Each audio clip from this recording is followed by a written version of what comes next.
blastmusic247.com. We're changing the industry one artist at a time.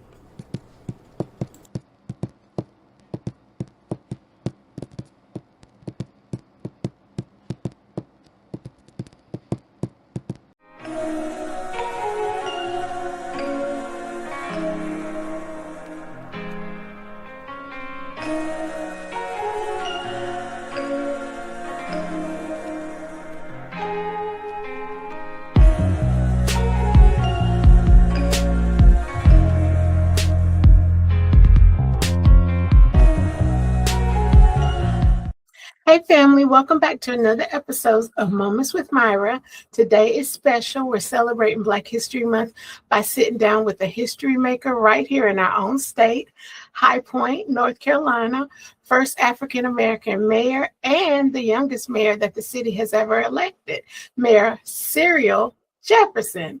Mayor Jefferson, thank you so much for taking a moment to be with me today. Absolutely, Myra. I appreciate you, and I'm so excited about today's conversation. Thank you for having me on. Absolutely. So, before we get into the title and the position and all of that stuff, I always like to start with the person. So tell me about young Cyril. What was your world like growing up? Who poured into you? And who do you feel shaped your life the most? Yeah, those are great questions. Prior to living in High Point, I actually was born in upstate New York, small city called Utica, New York. And when I was 3, my mom and dad split and our family relocated down here to the South. I actually lived in Forsyth County for more than 10 years, first in Kernersville for about a year and a half, and then in Winston-Salem for 9 years. And that was a great experience for me. Went to Bolton Elementary and then Wiley Middle School. And then my mom married my stepfather, who's a furniture upholsterer.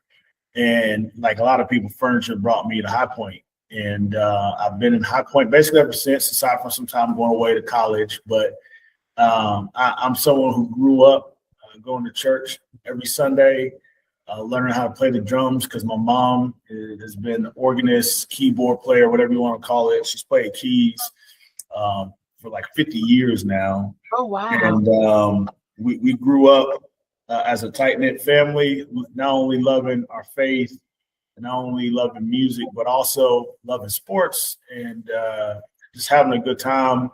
Values around service and education, hard work, integrity were big pillars of what we learned coming up. And the same kind of things that my wife and I are hopefully instilling into our 2 young boys.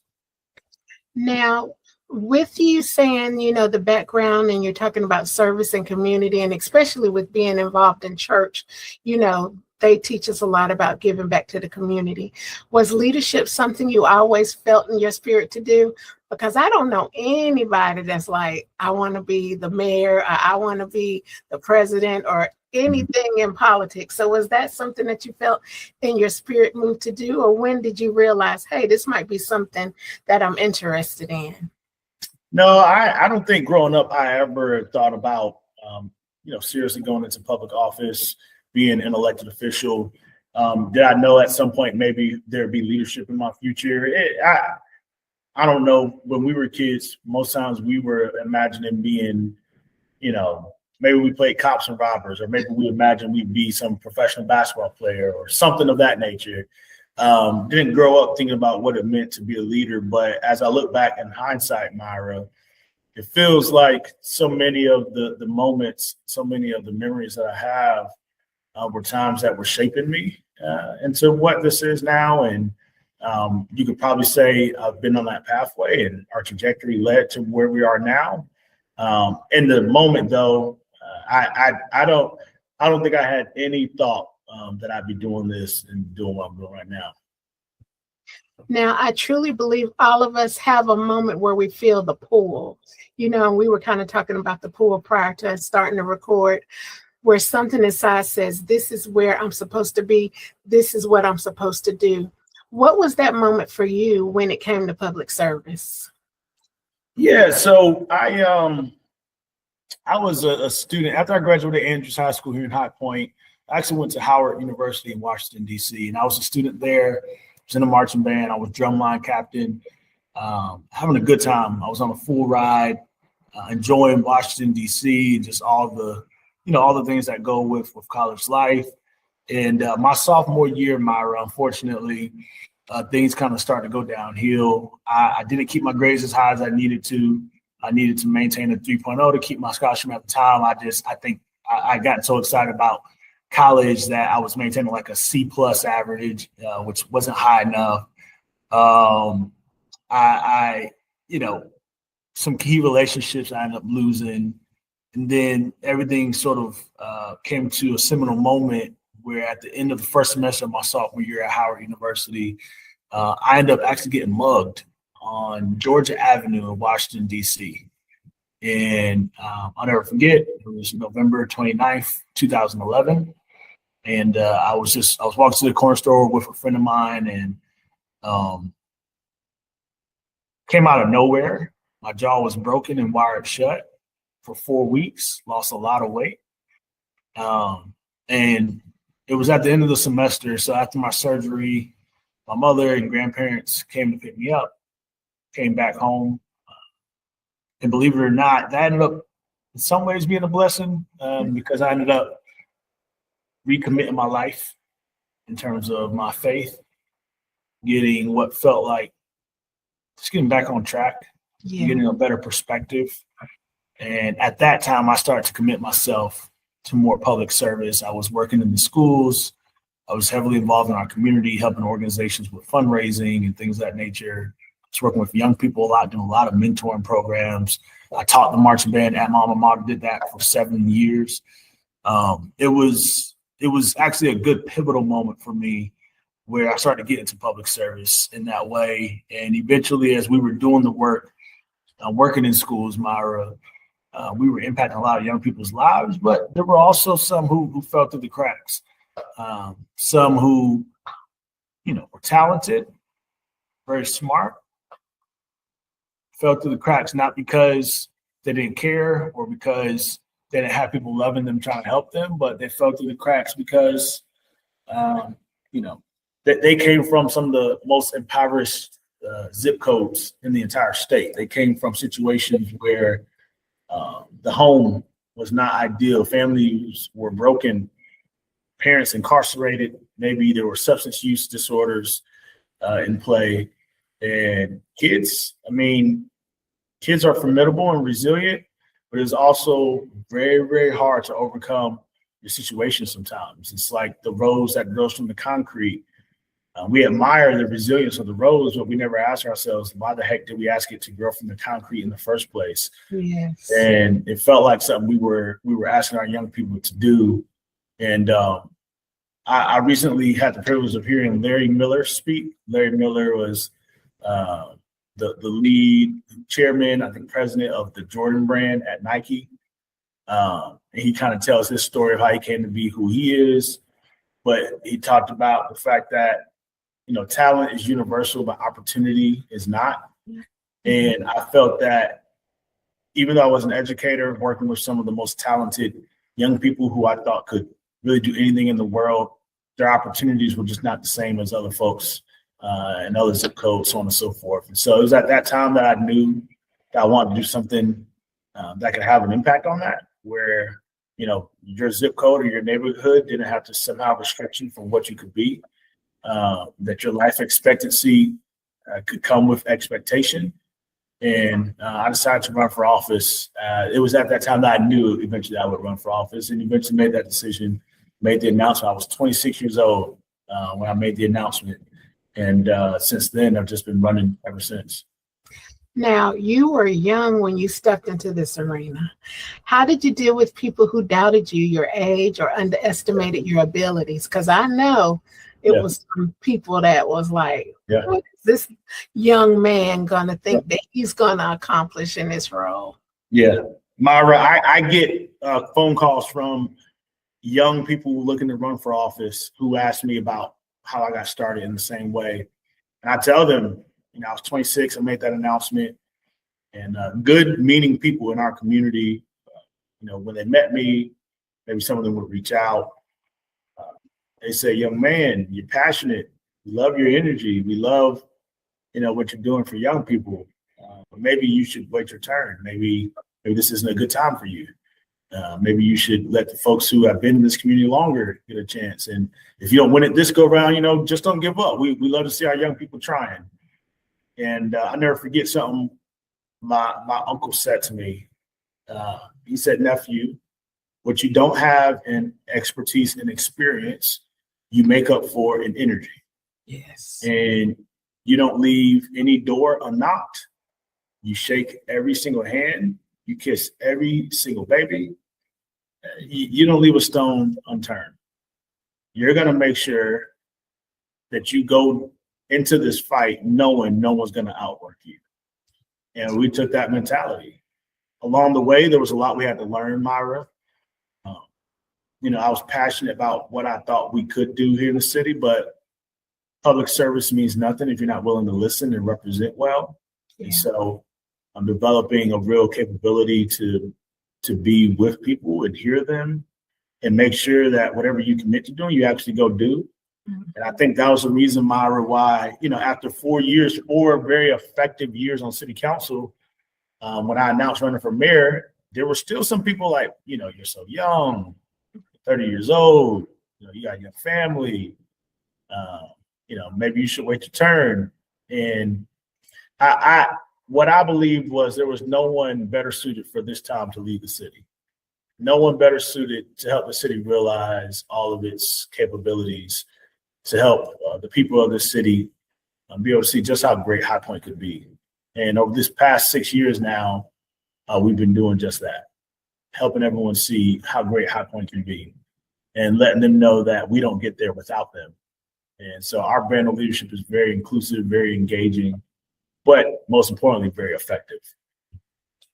So listen, let's talk about the history-making moment.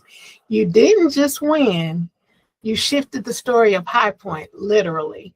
When you realized you were not only the first African-American mayor, and that's a big and, the youngest mayor too, how did that make you feel? What did that moment feel like? It was so good to celebrate with all the people who were with us.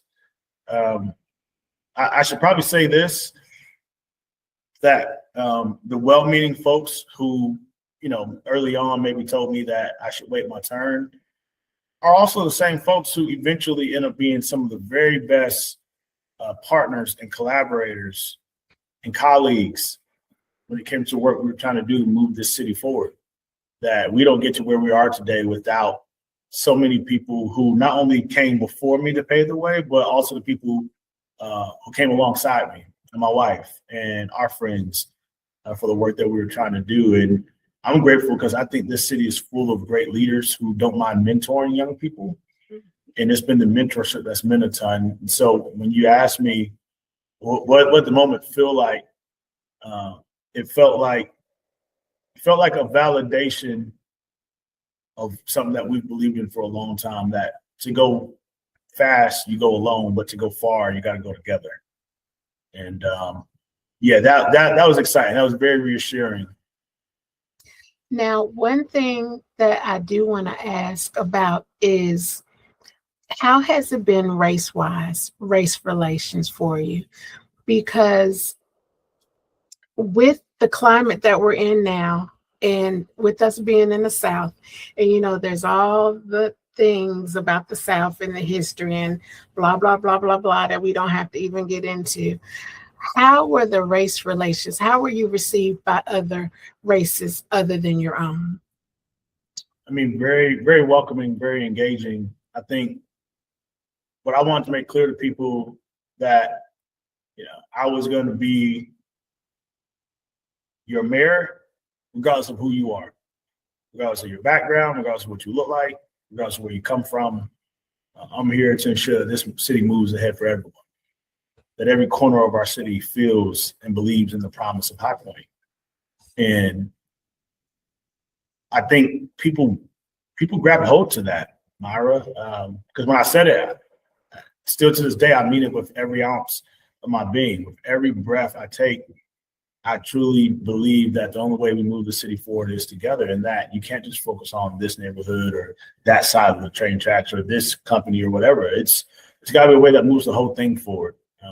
Because if anyone gets left behind, we didn't hit our mark. If someone gets left behind, we didn't reach our full potential. And I mean, people just grabbed a hold to that in a way where not only did we make history, Myra, but if I could just say this very respectfully, we won with a victory in a margin that was very decided. It was the biggest margin of victory that you've seen in the mayor's race in modern history. Oh, wow. And it wasn't like some close call. It was a huge, we won by 12 points. Oh, and yeah. in our city's history, in modern history, mayors were winning maybe by a percentage point or 2, maybe 5. To win by 12, and don't get me wrong, we didn't run against a guy who, was a nobody. I mean, we ran against someone who was he himself was also a city council member, a business owner, had much more money than I had. I mean, a guy who served our country as a Marine. To be clear, I think he loves this country and also loves this community. But the vision that we were putting forward just found it to be much more compelling. And I think, love somehow has a way of helping us all elevate beyond the noise and elevate beyond our differences. And we tried to run with a campaign of love, tried to believe that we could do much more with love than what we could do with anything else. I like that. I like the idea of a cohesiveness of the community. And I think that's what it boils down to. Like you said, it doesn't matter the color, the area that you're from, but the cohesiveness and the fact that we all want to be okay, no matter what that looks like. So for the folks who might not be close to High Point, give us a picture. What's happening in High Point right now that you're excited about? So High Point's been going through our own citywide revitalization for the past decade, probably. When I first learned about this revitalization, I was a young man. I remember hearing about it and being excited because as someone who grew up in the city, I can tell you, I've got some classmates who said, "Oh, I'm leaving High Point and never coming back. There's nothing happening in High Point." Now, those same classmates, when they come back, they're like, "Oh, crap, what happened to our little city?" And High Point, a city of 120,000 residents roughly.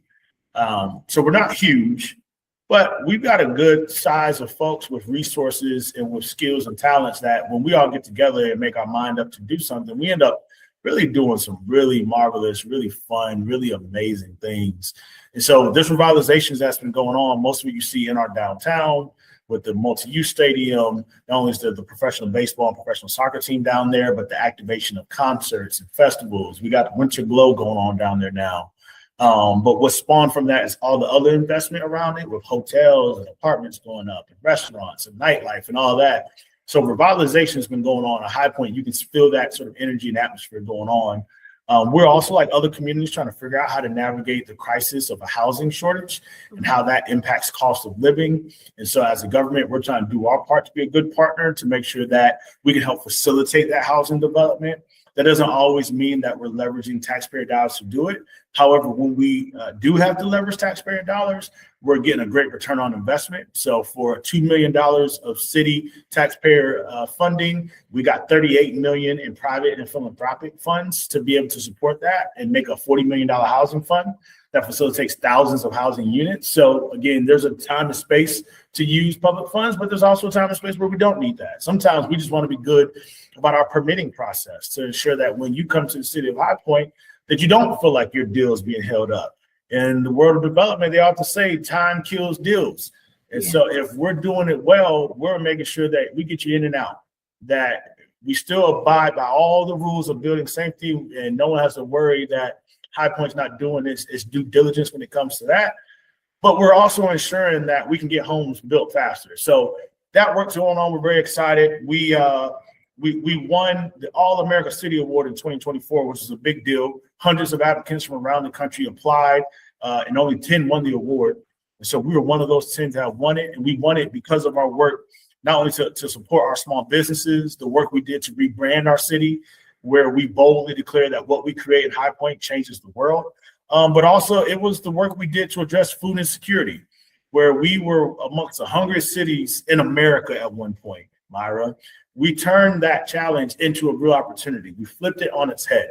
We took all the empty lots, not all of them, but quite a few empty lots in our core city, and work with local nonprofits like the Greater High Point Food Alliance or Growing High Point and others to think about how we could leverage those and turn those into these urban gardens.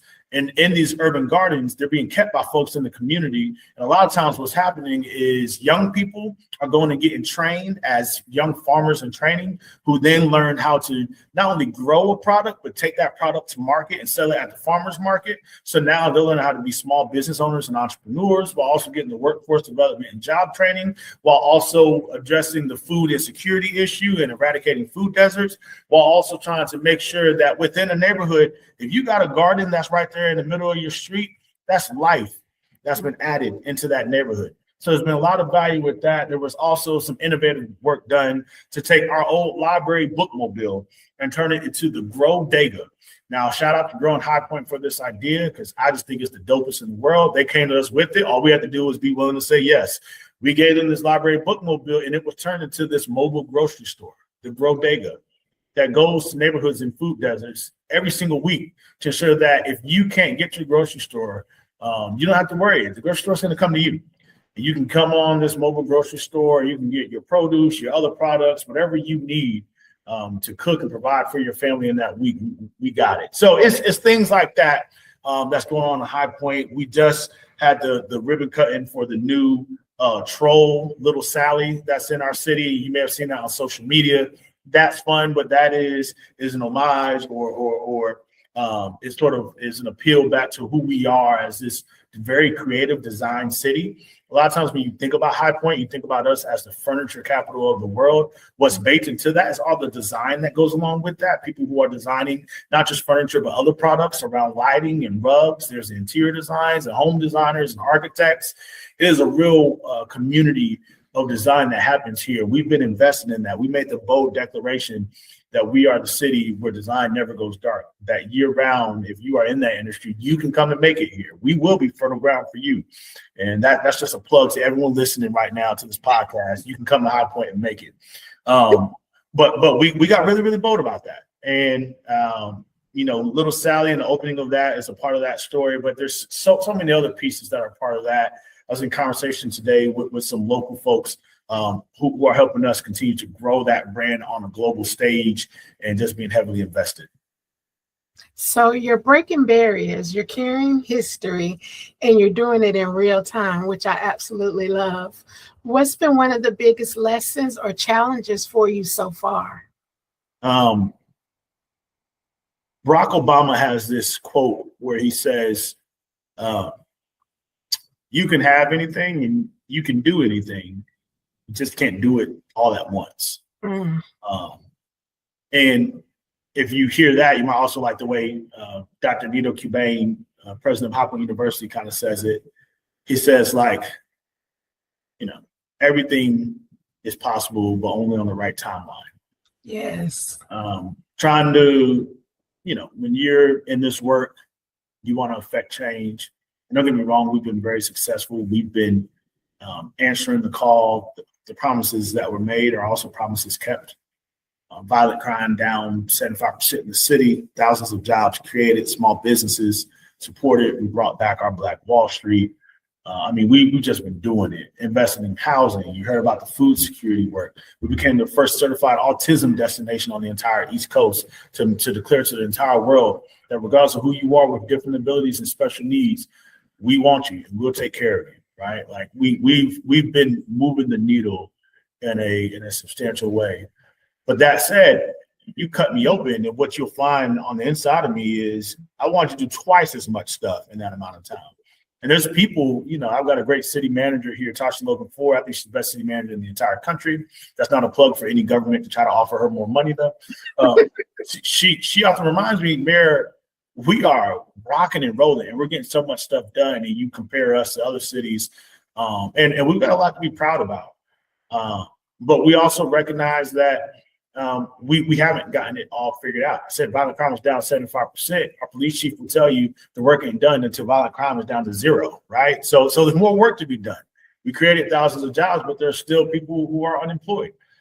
We're seeing graduation rates improving in our local schools, but there's still some kids who have dropped out, right? We want to make sure that for everyone, if you choose it, that the opportunity is there, and that we are fertile ground, and we've got more we want to do. So the greatest challenge for me, Myra, believe it or not, it's not, is there a willingness of people to want to work with you? Can you get the stuff done? We absolutely have the people, and we've been doing the stuff. It's really a matter of wanting to do it all at once and just wishing you could snap your fingers and have it all done. But that ain't life. And we've been making peace with the process of getting stuff done. And thankfully, we've got a community that trusts us. And when we say, hey, look, here's the timeline, it's going to take us a little while to realize it, but we will do it. We've developed, I believe, some social capital there because we've been delivering on stuff that we promised to do. Yeah, and transparency is important too. And I know that High Point appreciates that too, and not creating outlandish timelines. You're giving them the real truth. Mm-hmm. So now you're busy taking care of High Point and everything else.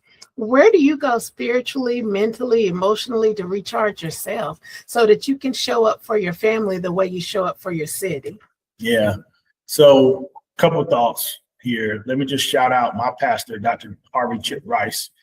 Love him, and his wife, Thursday Brown Rice. They are the leaders, the shepherds at Maranatha Fellowship. You can find us. We have service 9:30 a.m. every Sunday at Communion Point. I believe our address off the top of my head is 1215 East Chester Drive. If that's not right, you can Google it. But shout out to them because I know they're always praying for us, counseling us when we've gone through tough and trying times. They've been there. So when you talk about spiritual guidance, I got to shout out our spiritual leaders. Also got to shout out, just mentors galore. Reverend Dr. Frank Thomas, Alex Moore. I mentioned Cubane. There are people who have just been there for us. Douglas Witcher.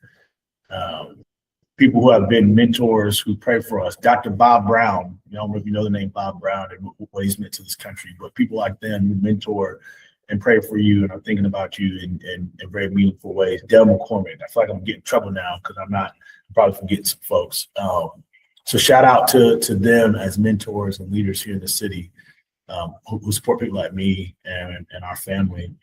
But to really answer the question, what makes all this possible, Myra, God gives me strength, but quite frankly, my wife gives me permission.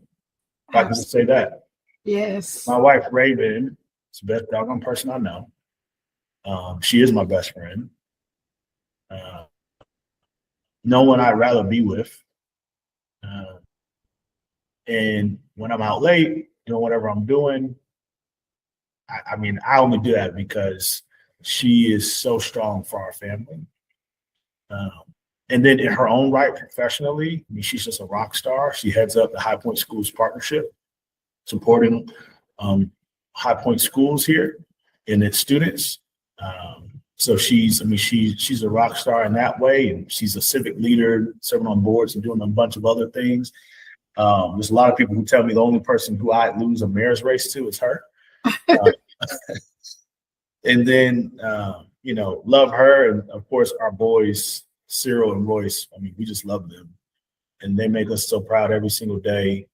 And, they're very well aware of what my job requires. And we talk about it. And they're honest with themselves about missing me, but also proud of that work. They'll say it like, Dad, someone of our friends, they mentioned they saw you do this, or they were glad that you could, be involved in that or whatever.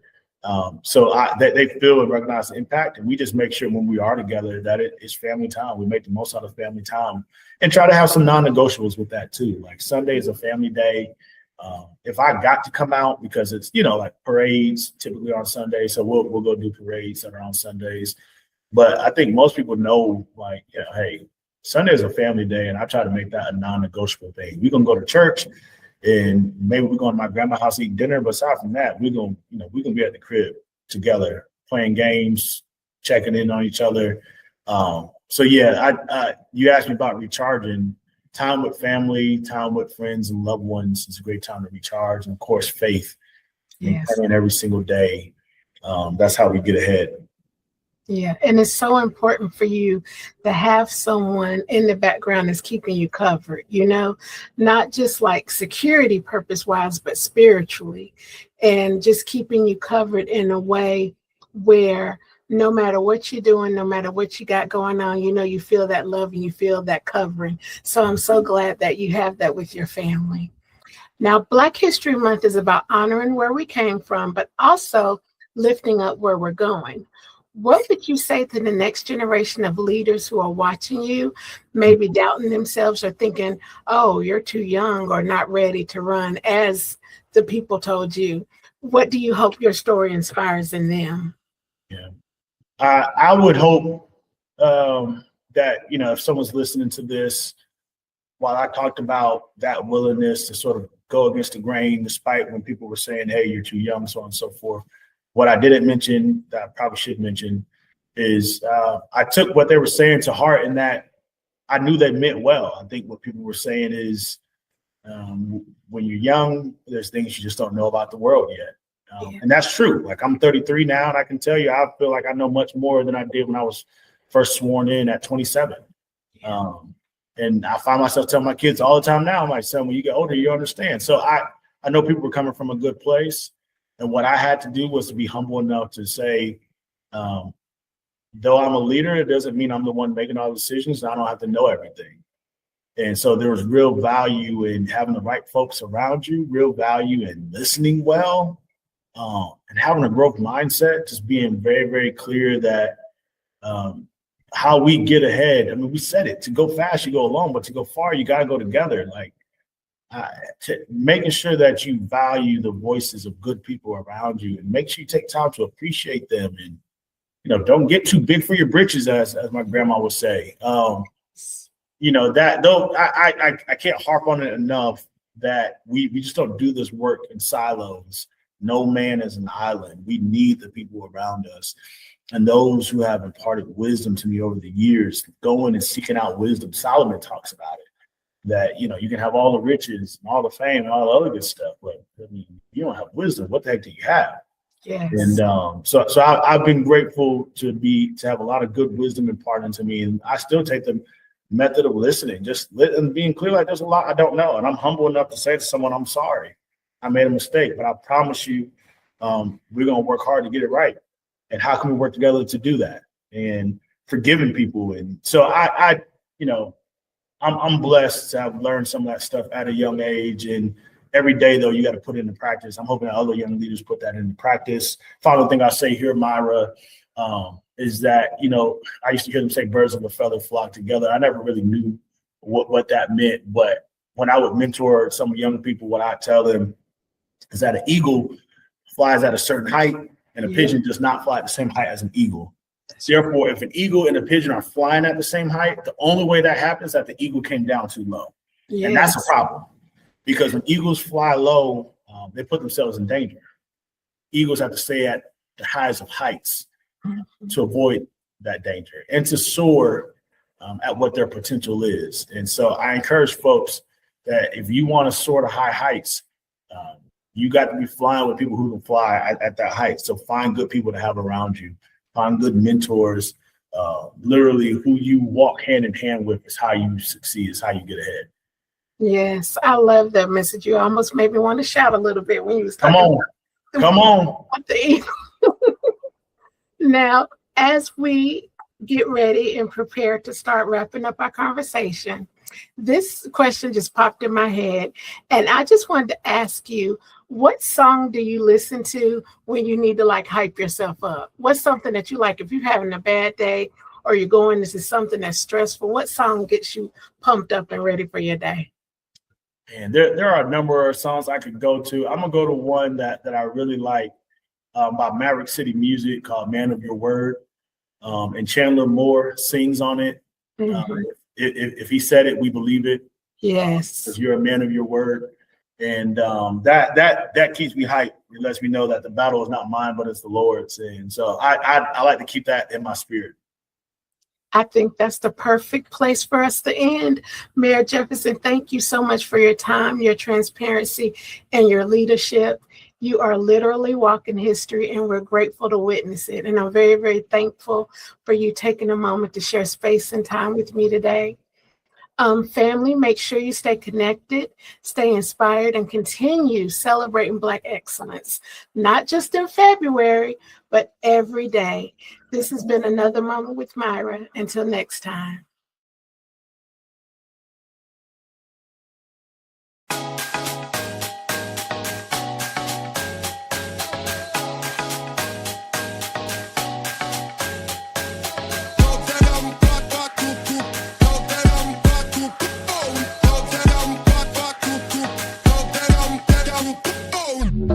This is for my model times with a Coke bottle.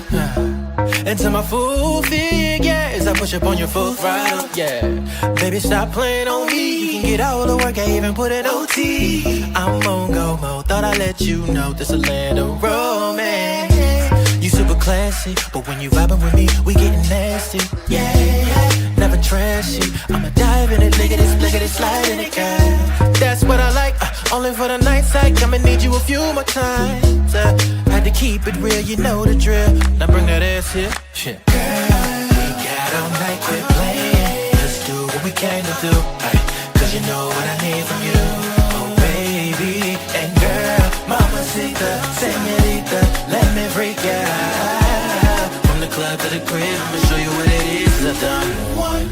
My drip up on the mill, tell your mama chill. She out and ready and steady, might just get to it. I'ma have to tell her, give me 6 feet. She acting bad, check the swag all up on me. Ay, Miss Jackson, what you want? Be aware, I'ma show you I'm full grown. I know you here for a good time, not a long time. But listen, can we make it both? You got what I need, I got what you want. Understand what the vibe is. You looking like you ready to go. You ain't got dressed up to the night. So dangerous, you out of line. Look, ma'am, you knew exactly what you were doing when you put that on. Girl, we got all night, quit playing. Let's do what we came to do.